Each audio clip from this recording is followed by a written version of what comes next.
Hello, and welcome back to Introduction to Psychology. Last class, we talked about the different stages of sleep, and today we will focus on dreams. So you have daydreams, and you have dreams while you're asleep. Daydreams are thoughts and fantasies that take you away from where you are now to some imaginary world that you're in, likely ruminating about the past or planning the future. The dreams that you have when you're sleeping fall into two categories. You have dreams during non-REM sleep and dream during REM sleep. Non-REM dreams are shorter, more fleeting, more thought-like and repetitive, and more likely to be about a daily task. You might wonder how we know this. It's because in a sleep lab, subjects would sleep and researchers would measure their brain waves and say, okay, this person is now in, say, stage 1 or stage 2 of sleep. Then wake them up and ask them, what they were just experiencing. The dreams that occur during REM sleep are more emotional. They're bizarre. Typically, there's some kind of negative emotion involved. They're strange, subject to plot twists. However, we do know that as odd as they are, this is a biologically important process. Okay? If REM sleep and its dreaming that comes with it is vital to your health. And if you interrupt people's REM sleep, like let's say people are in a sleep lab and you don't let them get to REM sleep, you wake them up every time, they won't be well rested at the end of that. And you'll even develop a sort of sleep debt that you'll need to pay off later if you're deprived of it. REM sleep is called paradoxical sleep because during that stage of sleep, brain waves look like they do when you're awake, very similar. So your mind is very active. Your conscious mind is active, but your body is paralyzed. And that is a good thing.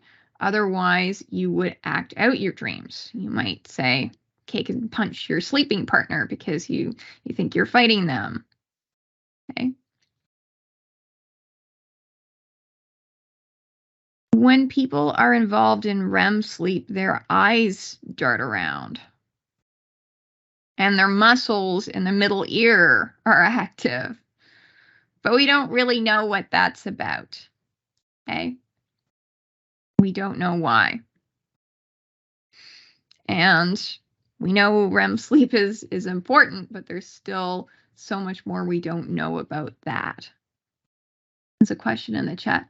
How does lucid dreaming affect REM dreams? For example, I often go through periods where I'm prone to nightmares, and normally I can just redirect the plot of a dream, but sometimes it's too stressful and I just wake myself up. Does that cause sleep debt? I don't know. Interesting question. I would imagine that any amount of waking up would correspond to a sleep debt. You might ask, is waking up from a bad dream better than staying asleep and having the bad dream?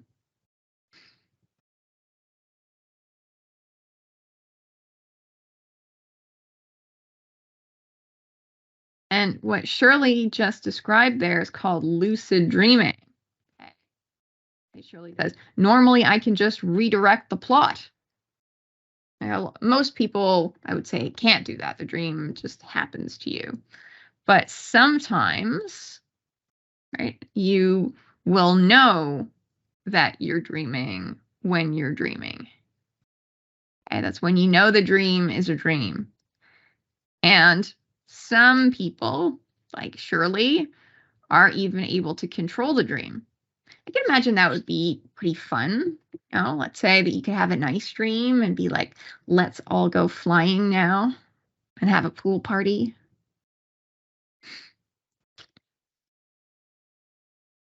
Yeah. Shirley says it's super fun. Be like being in your own like little virtual reality game world.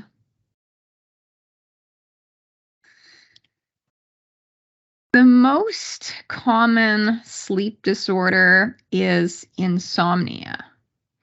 Now, insomnia is likely overreported because there is a phenomenon where people think that they've been up all night and they actually have been sleeping for much of it. I don't know if you ever experienced this, maybe with a partner. Somebody says that they can't get a wink of sleep all night, but you heard them snoring.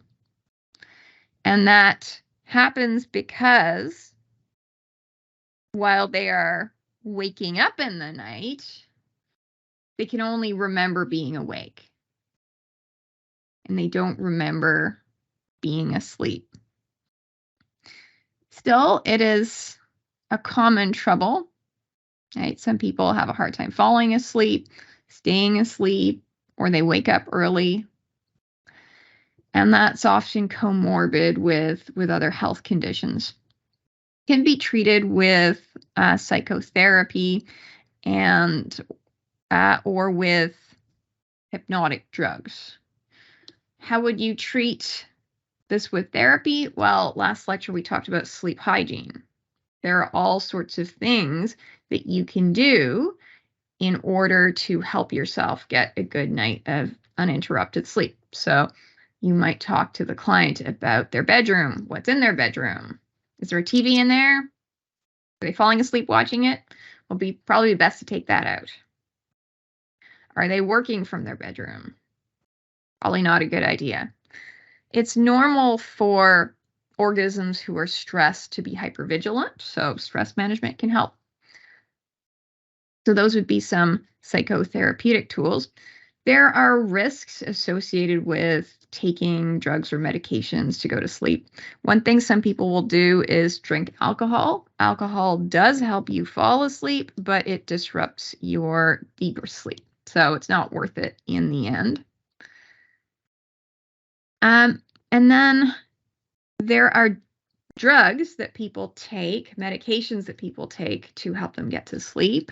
You know them as sleeping pills. There are risks associated with dependence with taking those. Sometimes it's good to be able to wake up. You know, if there was I don't know, fire in the house or smoke, I'd want to wake up and smell that. I often think of there's a sad case from the States where a little girl was kidnapped from her home in the night and her mother didn't wake up because she'd taken a sleeping pill. So, you know, I think of things like that. I have type 1 diabetes and I would never want to mess with my ability to wake up to treat a low blood sugar. But some people do take sleeping pills. If you take them, you can develop a tolerance. Then you start to need them. I noticed something on the slide. The slide is from the publisher that a pharmacy student would jump all over. I used to do tutorials in pharmacy. They say side effects when they really mean adverse effects. If you take a drug like an antidepressant and it does something that makes you feel worse, like let's say it gives you headaches, then you would call that an adverse effect. A side effect is not necessarily a bad thing. Okay, like let's say that you took an antidepressant and it made you retain more information so that you did better on tests. That would be a side effect because that effect is to the side of whatever the drug is actually supposed to do, but you wouldn't consider it an adverse effect. I didn't notice that when I was revising the slide. Narcolepsy is another sleep disorder. People with narcolepsy fall asleep after they're emotionally aroused. So maybe it's something funny or they're surprised, and then they suddenly fall asleep. Okay, just collapse. And that, you could imagine, makes life challenging. And imagine going through your day having to plan around that. Let's say you're on the bus and you don't know what could happen. Someone could surprise you, and then you fall asleep on the bus and you miss your stop, and you wake up somewhere else. Right? Or what if it happens to you while you're crossing the road? Could imagine that you'd have to do a lot of planning around that. Narcolepsy is linked to low production of a hormone called orexin. Orexin is a hormone that's also involved in appetite. A much more common sleep disorder is sleep apnea. And sleep apnea is caused by blockage of the airway during sleep. And maybe some of you have a dad that's maybe older, heavier, and you've maybe heard him snoring, and it sounds really bad. Okay, it's because the passages actually kind of get blocked with the flesh that's pushing down on them. Okay, and then the person's not getting any air, and they have to take a big gasp. Okay. And so they wake briefly when that happens and then go back to sleep, and that happens again. You can imagine how disruptive this is to sleep. Okay. So it causes fatigue and other health problems. Often the first indication for sleep apnea is weight loss, because then there's less weight on the airways. Night terrors are more common in children, and this happens during non-REM sleep. And the child will suddenly awake, like screaming, perspiring, sweating, confused, and then go back to sleep. And that can be upsetting for parents, but they get used to it because it seems harmless.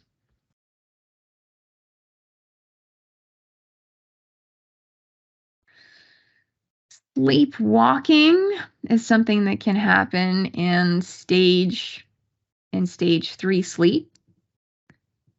Okay, happens in about 3 to 5% of adults. I have definitely done it. And it might be somebody getting up in their bedroom and not doing much else, but some people do engage in more complex behaviors. I am told that I go to the kitchen and, raid the fridge and eat things. A student in one of my other intro psych classes said that she tried to go out and drive a car, but she woke up when she was in the elevator. Can be a bit scary for parents, right? Imagine if you have a child that sleepwalks and you don't know if they're gonna leave the house in the middle of the night and in the middle of the winter without their proper clothes on. I believe there was a tragic case of that happening to a child. Maybe put his boots on and that was about it in the winter.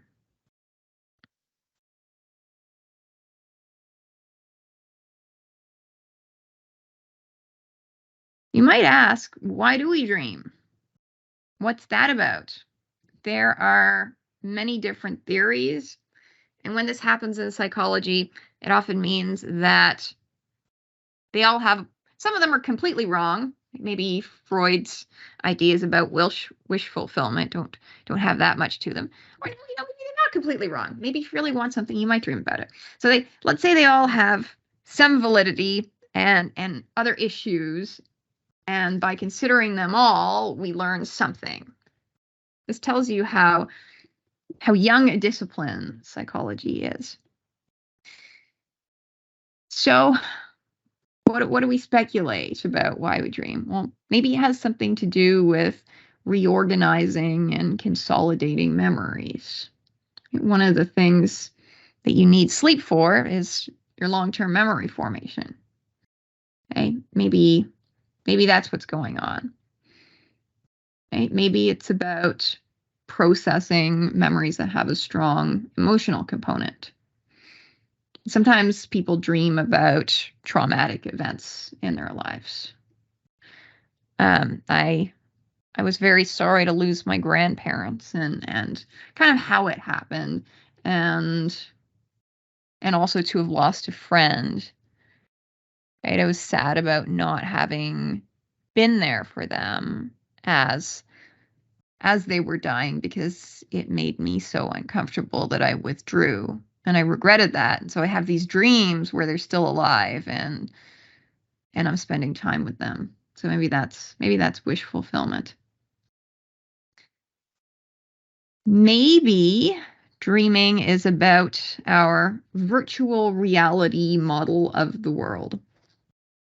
As you navigate your world, you navigate social relationships and the objects in your environment, but it's all based on a mental representation in your head. Okay, so you're seeing me, listening to me right now, but your experience, your subjective experience, is all going on in your brain at the level of perception. So your brain has some skill or ability to form these perceptions, and maybe dreaming has something to do with that. Maybe in your dreams, you're taken away from the conditions of the real world, and your perception's able to flex its muscles, right? Try new things, have bizarre ideas. Okay, think of it as, metaphorically, as your perception stretching and doing some reps and trying new things. And someone has theorized that maybe when you have a bad dream, it simulates a threatening event, so you can figure out how to cope with it. And that so you have a dream about a scary monster chasing you, and have that dream a few times, do a few different things in your dream. Maybe that helps you when the saber-toothed tiger actually chases you. These are ideas. There's a question from Michaela in the chat. Does that mean that there could be something to dream interpretation? I don't know. Dream interpretation has an important place in the history of psychology. It was one of Freud's contributions, and Freud very systematically analyzed people's dreams. And the biggest point of that contribution isn't so much what he learned from analyzing the dreams, but that he had a method of systematically collecting data and systematically analyzing the data. I think that if you had a conversation, a self-reflective conversation with yourself in your journal or with someone else about your dreams, you would probably make some connections and maybe learn some things about yourself. So I don't want to say, there's nothing to it, but I'm not aware of, a study that says, doing dream interpretation will lead to better outcomes, like, well-being or productivity at work, or would be the way to solve a particular problem. If you want to do dream interpretation, you need to keep a dream journal right by your bed, because you will forget your dreams very, very quickly. Okay, there's a critical period for remembering them and writing them down. That's probably pretty short.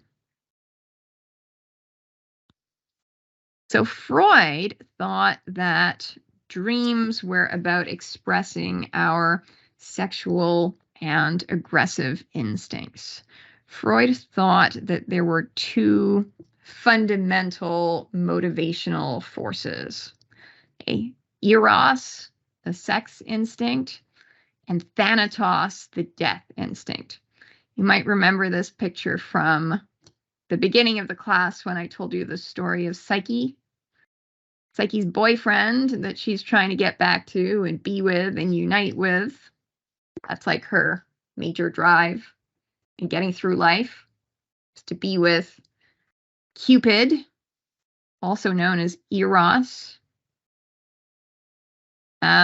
Freud thought that the libido was like a foundational motivational force in life and in personality. Yet these bestial, sexual, and aggressive instincts are not socially appropriate. So what are you going to do? Maybe dream about it. But he would say that you dream about it in symbols so that you can keep lying to yourself about what you're dreaming about. So let's say that somebody has a dream about smoking a cigar. Well, what would Freud think that really means? Freud would think that was, we would call the cigar the manifest content, but he would likely think that the latent content was some kind of an oral act with a phallus. Let's say that somebody has a dream about playing golf. Well, what could golf really be about? There's this beautiful undulating landscape that you admire, and it's somehow about using a club and balls to get into holes. What would Freud think about that? And Freud would think that the point of the dream is wish fulfillment, even at the symbolic level. But you can criticize this because people have a lot of dreams that are just about mundane daily things. And then, you probably also have dreams that are about sex or violence that is totally unconcealed. And a lot of dreams are bad dreams. Okay, they're not fulfilling.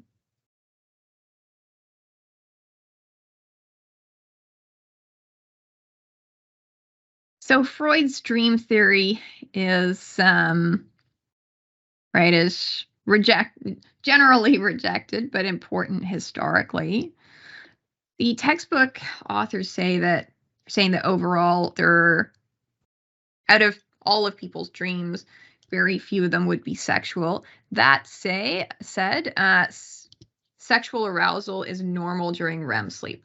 Okay, like during REM sleep, guys get like erections and people with vaginas lubricate. That's part of it. Okay? It's part of the arousal of the body. There may or may not be a sexual dream associated with it. And then another criticism to this wish fulfillment idea is that, people have nightmares about traumatic events. Right? Do they really want to relive that? Then there's activation synthesis theory, which is historically important. It's from the sort of 60s or 70s. And the basic idea of activation synthesis theory is that the higher levels of your brain are trying to make sense of random internally generated neural signals that come from your brainstem. Okay, sensation of this, idea of that. Oh, let's build a bizarre dream plot line in order to try to make sense of what's going on here. And his idea was that these signals originate in the pons and move to the forebrain.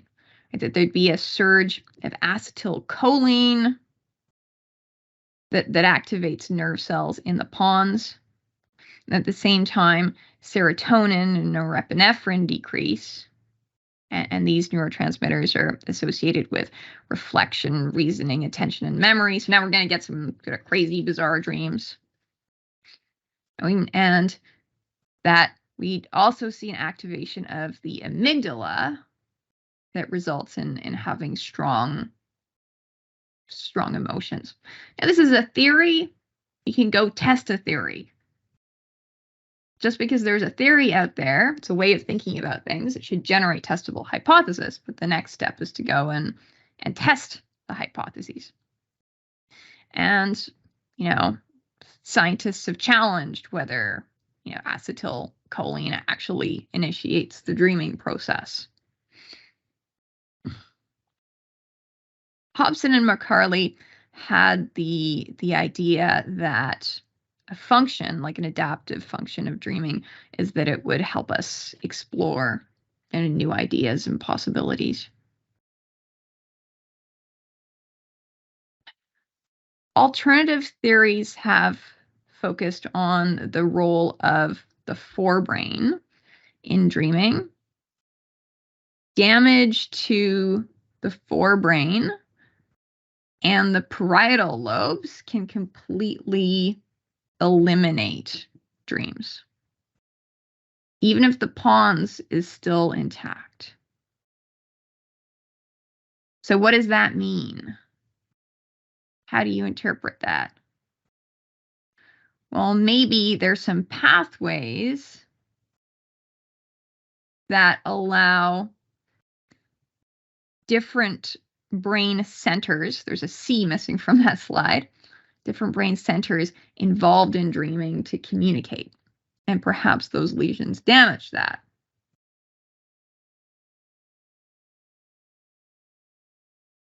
Dreams are more coherent than AST would predict. Right? If it was just random activation, you'd have some very bizarre, maybe, dreams. But in fact, the content of dreams likely reflects things that are going on in your life. So it's not just randomness. People also tend to have similar dreams, like they tend to dream about the same kind of things. So if you kept a dream journal, something you might find is that you're repeating a lot of the same dream matter. A lot of my dreams are about my grandparents or my best friend.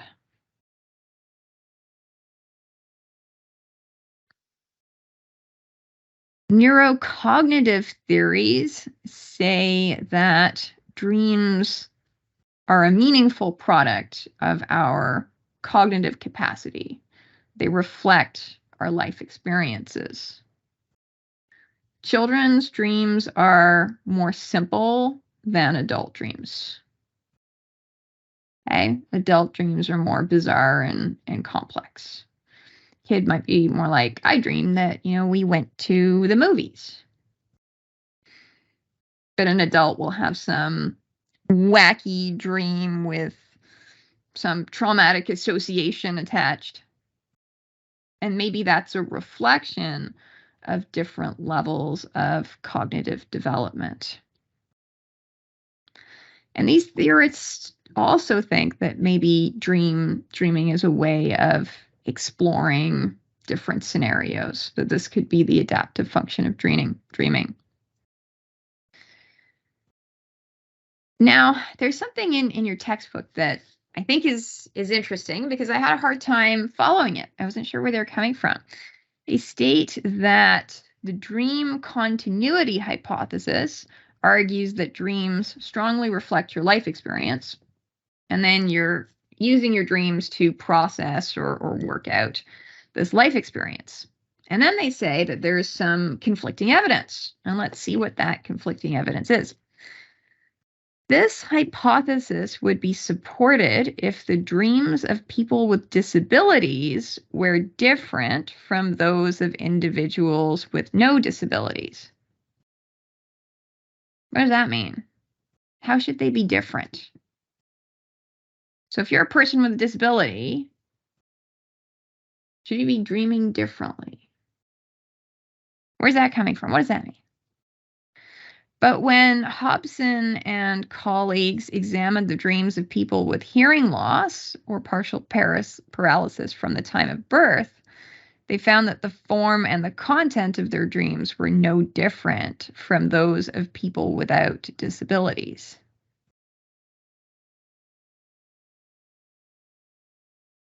There's a citation there that goes to Voss and colleagues 2011. It would be interesting to go and read that paper and see where they're coming from. I see a couple of comments in the chat, and Kayla says, could it be because their reality would be different? So is the reality of somebody who has hearing loss from the time of birth is that what? They can't hear. They would have a different way of participating in the hearing world, and I guess we'd expect that to be reflected in their dreams somehow. I mean, are they hearing things in their dreams? Jane says, they mean that people in wheelchairs should dream of being in a chair, or people with hearing loss shouldn't hear in their dreams. But that doesn't always happen. I have heard that that deaf people, when they talk to themselves, they do it with their hands, and that when they talk in their sleep, they do it with their hands. So they sign in their sleep.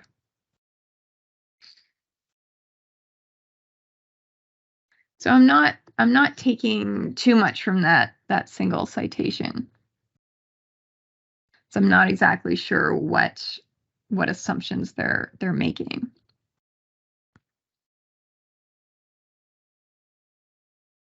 Right, we still have 20 minutes, so I'll proceed with the next section, which is on alterations in consciousness. Oh, I see a comment from Shirley.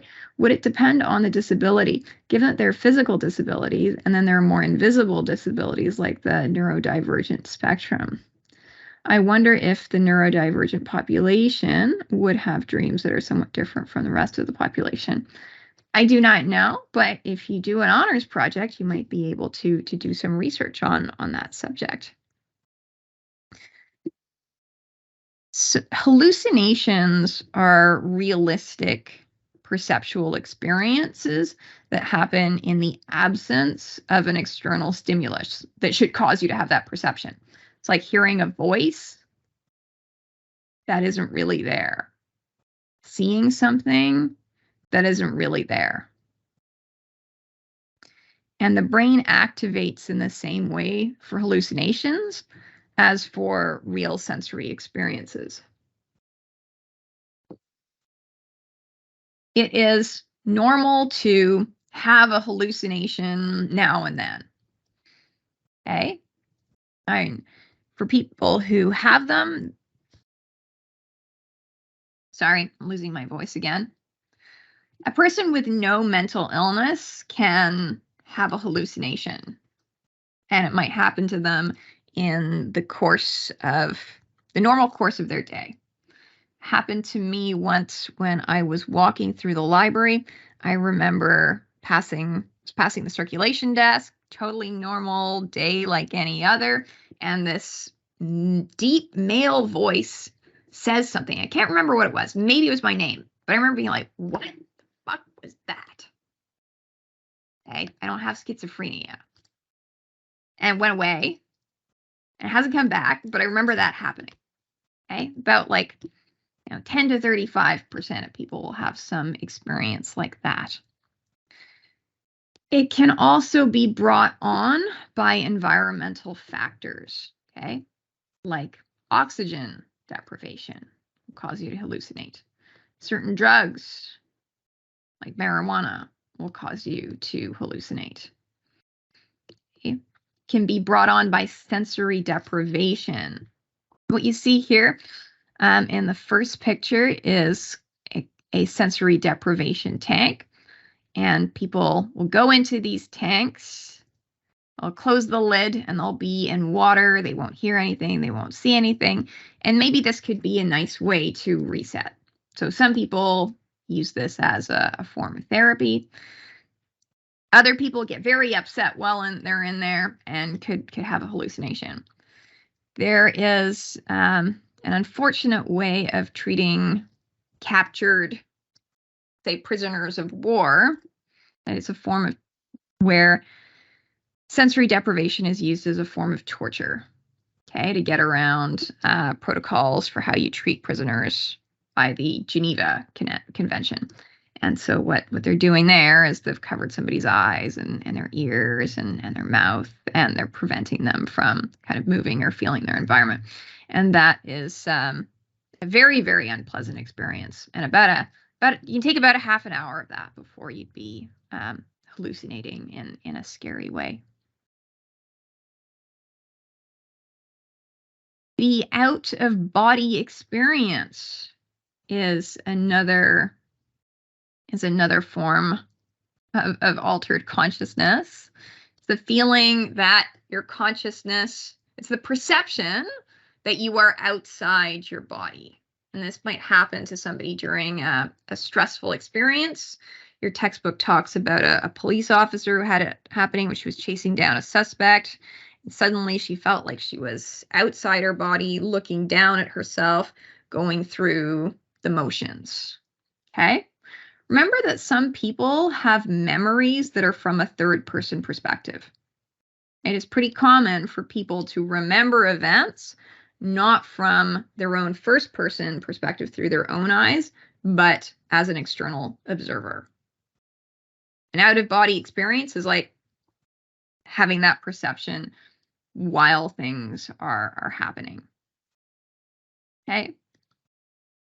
They can also happen with medication or recreational drugs, or when you're falling asleep. I really, really wanted to have an out-of-body experience. I thought that would be cool. And so when I was falling asleep, I willed myself to have one very, very hard.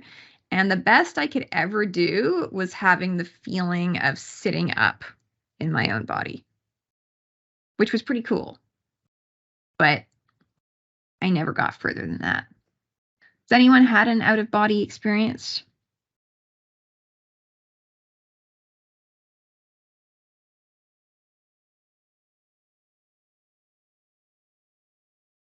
There's been some research on whether out-of-body experiences are more than perception, right? More than the perception that you're leaving your body. Is the person actually leaving their body?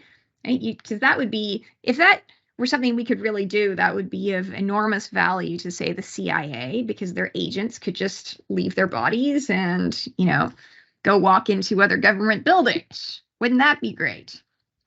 And so research on this phenomenon, sometimes it happens to people having surgery, might do something like put unexpected objects up on top of the shelves. So if somebody was at the top of the room looking down at themselves being resuscitated, well, then they should notice these objects.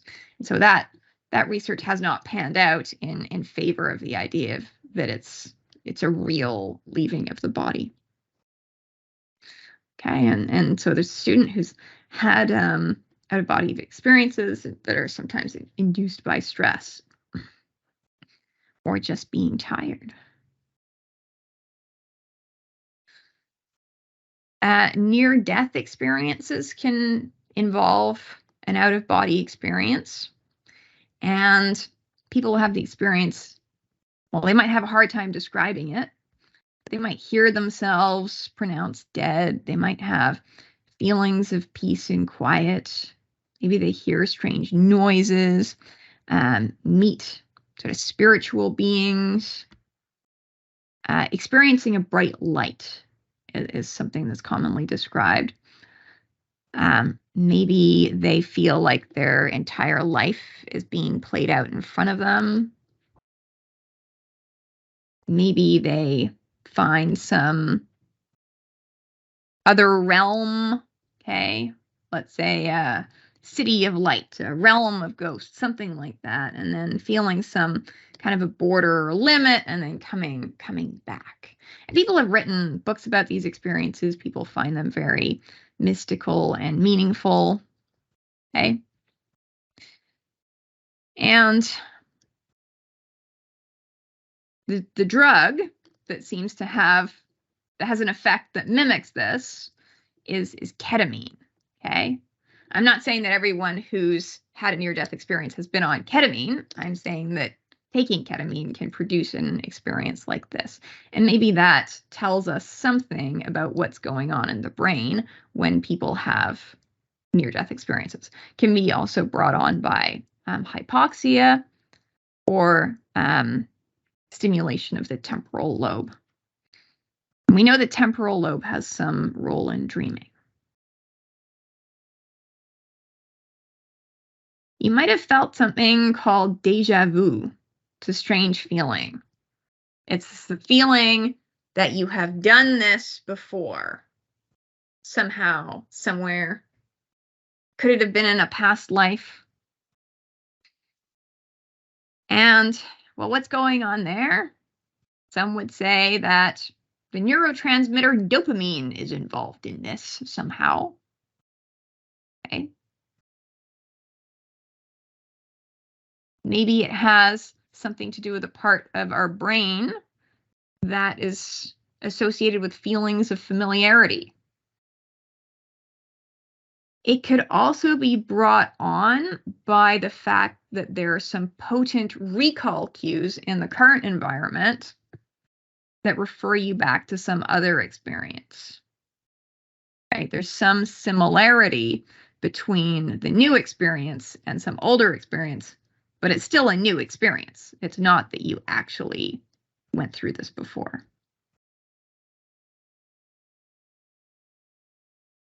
Some folks describe having mystical experiences. And maybe there's a time when you were meditating or praying and you felt like some revelation came to you. And people often describe having a sense of unity or oneness. And these can be brought on by fasting.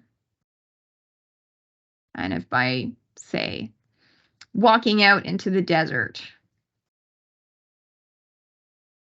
Okay, they can be associated with seizures and with drug use.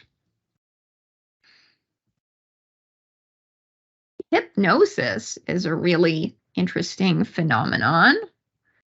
Sometimes during student orientation events, there'll be a hypnotist as an entertainer. I'd love to go to one of those shows. I don't know if anyone's been to one. Has anyone been hypnotized?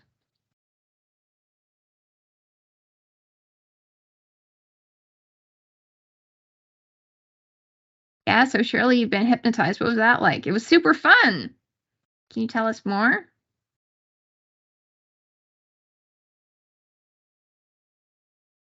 Daniel, were you hypnotized or did you see other people being hypnotized? When you're watching a magician, you don't know quite what's going on because the person that they're hypnotizing might be a real legit volunteer, or it could be a stooge, right? Maybe it's all planned out in advance. Hypnosis is an interpersonal situation. It involves a relationship with a hypnotist in which imaginative suggestions are administered, and that results in some kind of change in consciousness in the subject. Okay, you are very relaxed right now. You have forgotten this entire lecture. It actually can be effective as a form of therapy. It can help. And hypnosis is about suggestibility. Some people are more obedient than others. Some people will do what they're told and believe what they hear. Okay? And those folks are suggestible. Now, some of you are very skeptical, critical thinkers, and hypnosis is just not going to work on you. Because for it to work, you have to believe that it works. I'm seeing some comments in the chat, and Shirley says, there's an experiment where a teacher had training in the matter attempted to prove that it works. She convinced us that we were holding a stack of giant textbook up by one hand, and the stack got heavier and heavier until we couldn't hold up our arm anymore. Interesting. I'm doing that right now and imagining this stack of books, and just holding my hand like that, I'm starting to feel tired. But that could just be because it's hard to maintain this tense position. And Emily says, we had a hypnotist come to our school, and it was super cool. He told us that he hypnotized his wife in labor so she didn't feel the pain. That's cool. So yeah, it can be useful as an adjunctive therapy. So if you have a good therapist that's doing the right thing, throw on some hypnosis and have the client be more receptive to suggestions. Maybe, that can help. There are myths about hypnosis, right? It doesn't turn people into mindless robots. There's actually no known biological difference between hypnosis and wakefulness. Okay, it's not like being asleep, and people who are hypnotized are still aware of their surroundings. They can remember what happened during the hypnosis, unless they're suggestible and the hypnotist says, and you're going to forget all of this. Okay. Right?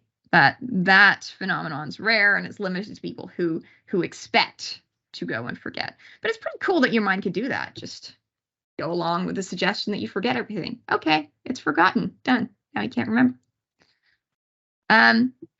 There's been a question about whether it enhances memory recall. Like, could you, hypnotize a witness and get all the details out of them?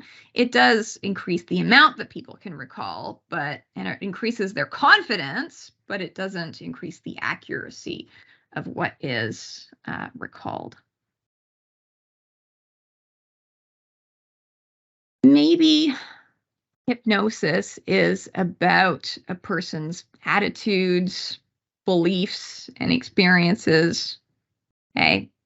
Maybe it works if you believe in it and are willing to go along with it. There's an interesting observation. Apparently, it happened that a hypnotist had hypnotized a subject, and a student who was watching this said, well, can you still talk to some part of the person that isn't hypnotized? And so the hypnotist says, okay, when I touch your arm, I'm going to now be talking to some unhypnotized part of you. And the hypnotized subject was able to do that, right? They're able to sort of snap out of it, right, in order to answer the questions, let's say when the hypnotist touching the arm, and then snap back into it when he's no longer touching their arms. So does that mean that there's some hidden observer inside the person that isn't hypnotized?